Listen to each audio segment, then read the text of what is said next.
नमस्ते दोस्तों, Indian market में 7,500 से भी ज़्यादा कंपनियां लिस्ट है, ठीक है।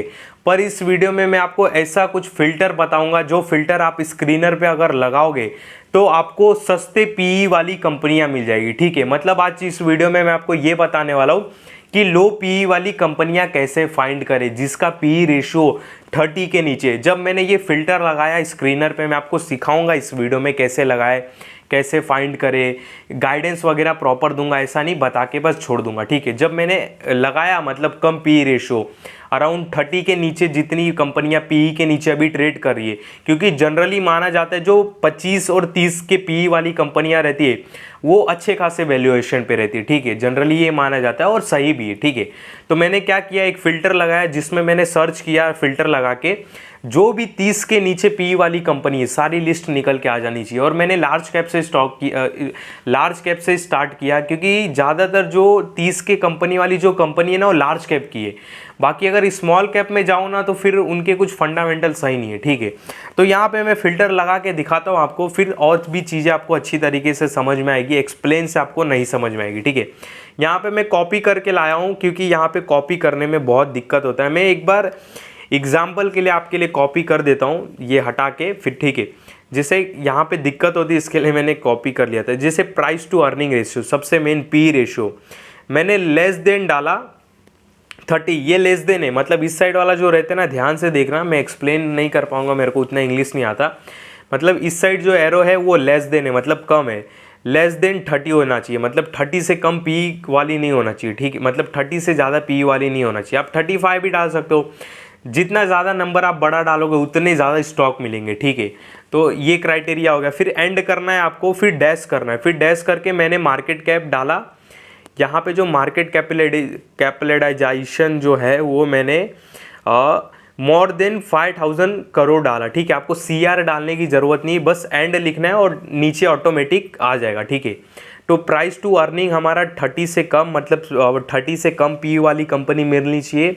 और मार्केट कैप मैंने 5,000 करोड़ रखा है, क्योंकि 5,000 करोड़ के नीचे बहुत स्मॉल कैप की कंपनी हो जाएगी और उनके फंडामेंटल उतने सही नहीं रहेंगे, इसके लिए 5,000 रखा है। और नेट प्रॉफिट मैंने 100 करोड़ रखा है, क्योंकि 100 करोड़ मैं इसको 200 करोड़ भी रख सकता था, बट मैंने 100 करोड़ इसके रखा है, मोर देन 100 करोड़। बिकॉज जब 5,000 करोड़ की हम मार्केट कैप कंपनी ले रही तो उनका नेट प्रॉफिट भी कम रहेगा, इसके वजह से मैंने 100 लिया। अगर आप 50 डालोगे तो ज़्यादा कंपनियां मिलेगी, ठीक है, ये बात ध्यान देना। तो ऐसा करना है। और जब रन क्वेरी करना रहेगा तो एंड नहीं डालना, सीधा ये रन क्वेरी कर देना, ठीक है। यहाँ पे जब एंड डालोगे ना, ऐसा एग्जाम्पल के लिए जहाँ पे आप ख़त्म कर रहे हो तो ये रन नहीं होगा, बोलने का मतलब ये। और 5,000 के आगे आपको सीआर हुआ डालने की ज़रूरत नहीं है, नेट प्रॉफिट के आगे 100 सीआर डालने की ज़रूरत नहीं, 100 डालोगे ये समझ लेगा। तो मैं इसको कट करता हूँ। मैंने क्या फ़िल्टर बनाया, मैं फ़िल्टर दिखा देता हूँ आपको। और उससे मेरे को बड़ी बड़ी लार्ज कैप की कंपनियाँ ही मिली, ठीक है। इसके पहले मैं और भी बता चुका हूँ, देख सकते हो कि मैंने क्या रखा है। जो प्राइस टू अर्निंग है 30 से कम, यानी कि 30 से कम पी वाली कंपनी मिलनी चाहिए, और जिनका नेट प्रॉफिट 100 करोड़ से ज़्यादा हो एक साल का, और मार्केट कैपिटल मिनिमम 5,000 करोड़ होना चाहिए। ये मैंने कुछ क्राइटेरिया डाले। रन दिस कैरी करता हूँ तो देख सकते हो कि LIC है 12 के पी पे मिल रहा है, स्नोफी इंडिया 29 के पी पे मिल रहा है, TCS 29 के पी पे मिल रहा है, कोल इंडिया 6 के पी पे मिल रहा है। भाई कोल इंडिया के ऊपर मैं कल चर्चा करूंगा, अच्छा हुआ याद आ गया, ठीक है। स्क्रीनशॉट मार दो इसको। नहीं, कोल इंडिया का ऐसा, हाँ, क्योंकि ये बहुत लो पी पे आ चुका है, इसको चर्चा करना पड़ेगा आप। और एक ये डिविडेंड पेइंग स्टॉक है, देखो याद भी आ गया, रुको, कितना डिविडेंड यील्ड 6% का है भाई, इसको कल कवर करने वाला। और डिविडेंड लवर वो भी एक्टिवेट हो जाओ आप। फिर इसमें कैस्ट्रॉल इंडिया 20 के पी पे, हुंडई मोटर 23 के पी पे, ठीक है। ये देखो इन्फोसिस 27 के पी पे। अब हमको एक जनरली ये समझ में आ गया कि ये बड़ी कंपनियां लो पी पे मिल रही है, और जनरली देखा जाए 25-30 की पी कंपनियां ही सही होती है, ठीक है। और एक और मैं कंफर्मेशन के लिए दिखा देता हूँ। अगर सपोज मैं LIC पे क्लिक करता हूँ, ठीक है, और यहाँ पे मैं पी रेशियो की सेगमेंट में जाता हूँ, तो 5 साल के हिसाब से देखता हूँ तो कंपनी अपने मीडियम पी पे ट्रेड कर रहा है, मतलब 5 साल के हिसाब से स्टॉक सही दिखाई दे रहा है वैल्यूएशन के हिसाब से।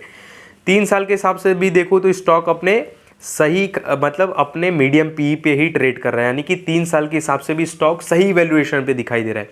6 महीने के हिसाब से काफ़ी सस्ता स्टॉक दिखाई दे रहा है, देख रहे हो, क्योंकि अपने जो मीडियम पी है उससे ज़्यादा ही नीचे ट्रेड कर रहा है। 1 मंथ के हिसाब से देखो तो भी सस्ता ही दिखाई दे रहा है काफ़ी, 1 ईयर के हिसाब से देखो तो और सस्ता दिखाई दे रहा है, ठीक है। तो आप ये डबल कंफर्मेशन भी कर सकते हो। अब जैसे मैं एग्जांपल के लिए इन्फोसिस लेता हूँ। इन्फोसिस अगर मैं देखूँ 1 साल के हिसाब से, अगर हाँ पी रेशियो पे आ गया, देख सकते हो ये प्राइस है, ये पी रेशियो। अगर इन्फोसिस देखूँ मैं 5 साल के हिसाब से एवरेज, 5 साल का इसका मीडियम पी अराउंड कितना है, 29 है, 27 है, और ये कितने पे ट्रेड कर रहा है, 27 के नीचे ही कर रहा है। तो आप एक जनरली ये बोल सकते हो कि 5 साल के हिसाब से स्टॉक अपने अच्छे खासे पी पे ट्रेड कर रहा है, मतलब लो वैल्यूएशन पे मिल रहा है, ठीक ठाक वैल्यूएशन पे। 3 साल के हिसाब से देखूँ तो ठीक ठाक वैल्यूएशन पे मिल रहा है, क्योंकि ये मीडियम पी के एकदम बराबर ही ट्रेड कर रहा है। फिर 1 साल के हिसाब से देखूँ तो स्टॉक और सस्ता दिखाई दे रहा है, देख रहे हो, क्योंकि 1 साल का इसका मीडियम पी अराउंड 28 का है, ठीक है, और ये 27 पे चल रहा है, तो ये सस्ते में मिल रहा है। और 6 महीने और यहाँ पे 6 मंथ के हिसाब से देखूँ तो और ही सस्ता मिल रहा है, ठीक है। तो आप ये एक डबल कंफर्मेशन भी कर सकते हो स्टॉक के साथ, ठीक है। ये देखो बहुत सारे स्टॉक, आईटीसी निकल के आ गया, आदित्य एएमसी, एंजल वन निकल के आ गया, शारदा मोटर्स निकल के आ गया, और Adani power, VST industry, BPSL, Raymond, NMDC.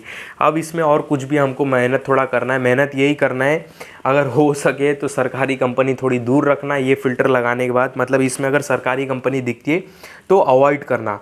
और जो स्टॉक आप चूज़ करोगे लो पीई वाली, उनकी फंडामेंटल भी जांच कर लेना। जैसे कि मुझे जय बालाजी इंडस्ट्री के बारे में नहीं पता, तो आप इसकी जांच कर लेना कि इसकी कंडीशन क्या है, ठीक है। और अगर आपको और थोड़ा एक्स्ट्रा सेफ्टी चाहिए इस फिल्टर के साथ, तो आप सिंपल क्या करो, ROC मोर देन, ये देखो मैं आपको दिखाता हूँ, देखो, अरे यार कहाँ गया, एक्स्ट्रा सेफ्टी लगाते ना स्टॉक और कम मिलता है, अच्छा मिलता है। मैं आपको बताता हूँ, एक सेकेंड। हाँ, ये देखो, ये फिल्टर में लगा के सर्च करता हूँ तो कितनी कंपनी मिली, 242। अब थोड़ा इसमें मैं एक्स्ट्रा सेफ्टी लेके चलता हूँ, जो ROC है, रिटर्न ऑन कैपिटल इक्विटी है, 242 कंपनी मिली थी, याद रखना। मैं 15 लगाता हूँ, फिर एंड करता हूँ, यहाँ भी एंड करना ज़रूरी है, एंड, ठीक है। ये ROC 15 एंड, जो ROE है, return on equity, more than 12 रखता हूँ, ठीक है। अगर मैं डेप्ट टू इक्विटी लगा दूँ तो और कंपनी कम मिल जाएगी, 242 कंपनी मिल रही थी, अब कितनी कंपनी हो गई, 134। ये एक्स्ट्रा सेफ्टी हो गया, तो मैं श्योर भी हो गया। अब देखो मैं डेप्ट टू इक्विटी लगाता हूँ, एक सेकेंड, यहाँ पे डेप्ट और कंपनी कम मिल जाएंगी अपने को। डेप्ट टू इक्विटी अगर मैं, अरे क्या हो गया भाई, ये देखो, इसके वजह से मैं पहले ही कॉपी करके आता हूँ, ये देखो, देखा, यही लफड़े। यहाँ पे एंड फिर से लिखना पड़ेगा पूरा मेरे को। रिटर्न ऑन कैपिटल कितना डाला था हमने, 15 डाला था। ये जितना ज़्यादा डालोगे ना रिटर्न ऑन कैपिटल, आपको स्टॉक उतने कम मिलते जाएंगे, ठीक है। मतलब जितनी सेफ्टी लेके चल सको आप, आपको कंफर्टेबल कैसा लगता है। रिटर्न ऑन इक्विटी की बात करूँ, मोर देन कितना होना चाहिए, 12 होना चाहिए।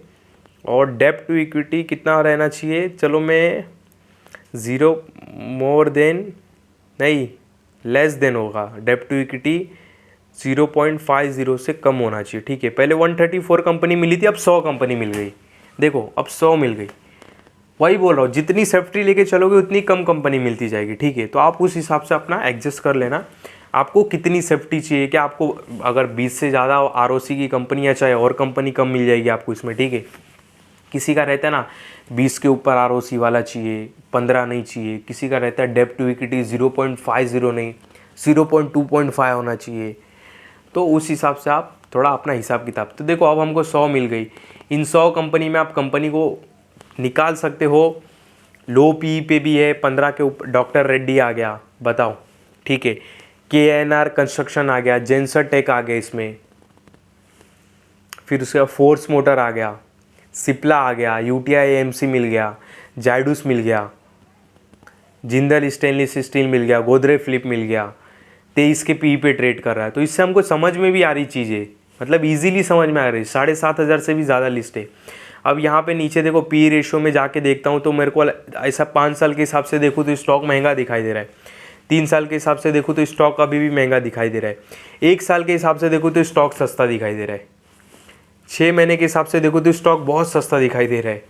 पी रेशियो के हिसाब से अगर मैं मुकाबला करूँ तो, और भी चीज़ें होती है, बस पी रेशो कसम मत खा के रखना कि पी रेशो ही देख के लेना है क्या बेचना है, ठीक है। और भी चीज़ें होती है।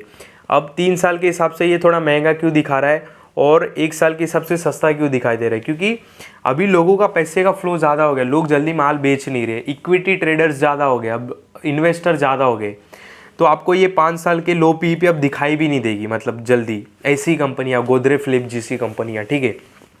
तो मान लो कोई 5 साल का यहाँ पे एवरेज चार्ट लगाता है और बोलता है अरे 5 साल के हिसाब से तो स्टॉक महंगा है, जब ये अपने 5 साल के एवरेज पी पे आएगा तब मैं लेने के लिए सोचूंगा, तब तो कभी नहीं आएगा। क्योंकि आप इस बात को भी समझो, मार्केट में इन्वेस्टर का फ्लो बढ़ते ही जा रहा है, तो स्टॉक महंगा ही होते जाएगा। 5 साल का जो है वो 5 साल पहले था, इसका जो मीडियम पी 15 का था वो 5 साल पहले की बात है, मतलब 5 साल का एक एवरेज है, ठीक है। तो मुश्किल है आना, अभी इस बात को भी समझना पड़ेगा। 1 साल के हिसाब से देखें तो अपने ठीक ठाक पी पे ट्रेड करा, आप किस पे कंफर्टेबल हो वो आपके ऊपर डिपेंड है। पर अगर आप एक ऐसा कसम खाते हो कि जो इसका 5 साल का एवरेज पी पे ही लूँगा मैं, तो मेरे ख्याल से ये थोड़ा मुश्किल रहेगा। क्योंकि देखो इन्वेस्टर का फ्लो ज़्यादा बढ़ चुका है, बहुत लोगों के पास स्टॉक आ चुके हैं, लोग बेचते भी नहीं है जल्दी अच्छे स्टॉक को, और हाई वैल्यूएशन चाहिए भी ऐसे स्टॉक को, ठीक है, मतलब ये मांगते ही है। तो ये सारी चीज़ें कंसीडर करके बहुत सारी बातें रहती है, ठीक है, डिसीजन लेना। पर एक इजी आपको फ़िल्टर मैंने दिखा दिया कि ऐसे फ़िल्टर करके आप 7,500 से भी ज़्यादा लिस्टेड मार्केट में स्टॉक है, आप इजीली कंपनी बाहर निकाल सकते हो उसमें से, ठीक है। अपने क्राइटेरिया के हिसाब से इतने आरओसी चाहिए वो कंपनी मिल जाएगी, कम कम कर्जे वाली चाहिए, फ़िल्टर डाला निकल के आ गया, ठीक है। तो ऐसे बहुत पहले भी बता चुका हूँ। अगर और भी चाहिए आपको, इंस्टाग्राम पे, सॉरी इंस्टा नहीं, टेलीग्राम पे ज्वाइन हो, डिस्क्रिप्शन पे लिंक मिल जाएगा, वहाँ पे मेरा पर्सनल चैट बॉक्स रहेगा, और मुझे पर्सनली मैसेज कर दो, मैं आपको सेंड कर दूंगा, कोई दिक्कत वाली बात नहीं है, ठीक है। तो इस वीडियो में आपको कोई भी बाय सेल का कॉल नहीं है, ध्यान देना, जो भी बातें बताई, स्टॉक का नाम बताया, केवल समझाने के लिए बताया। बाकी मेरे इस वीडियो में कोई भी बाय सेल का कॉल नहीं है, जो भी स्टॉक का नाम बताया वो भी केवल समझाने के लिए बताया। बाकी मेरे किसी भी वीडियो में कभी भी किसी भी स्टॉक से रिलेटेड बाय सेल का कॉल होता भी नहीं है, इस बात का भी आप बहुत बहुत ध्यान देना।